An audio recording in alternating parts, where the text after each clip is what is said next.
Kirk, chief film critic of the Hollywood Reporter, standing outside the Eccles moments after the opening night film of the Sundance Film Festival concluded.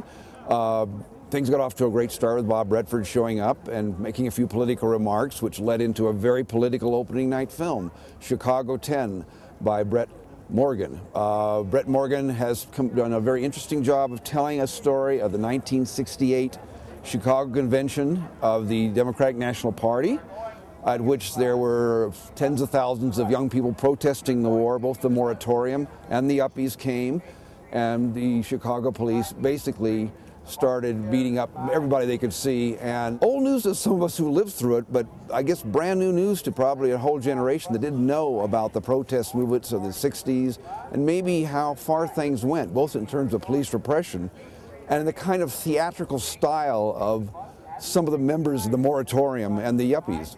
And the result was the federal government put on trial selectively 7 or 8 people. I don't know how it got up to 10. I'm going to have to figure out the math of that, because at the time this called the Chicago 8, I think, and then the 7. So it got to 10, I guess, because the 2 lawyers were also cited for contempt, the lawyers for the defendants.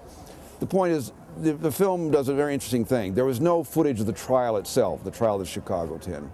So they used animation, but animation through motion capture, whereby an actor goes through the motions and then you animate those figures. And some well-known actors such as Nick Nolte and Roy Scheider and did the voices for these actors. And it really captures the spirit of the 1960s and the anti-war movement and the whole protest movement. It's a very interesting, a little long towards the end, a little maybe too much archival footage of the riots themselves, but I think it made its point very well, and it got the film festival off to a really good start.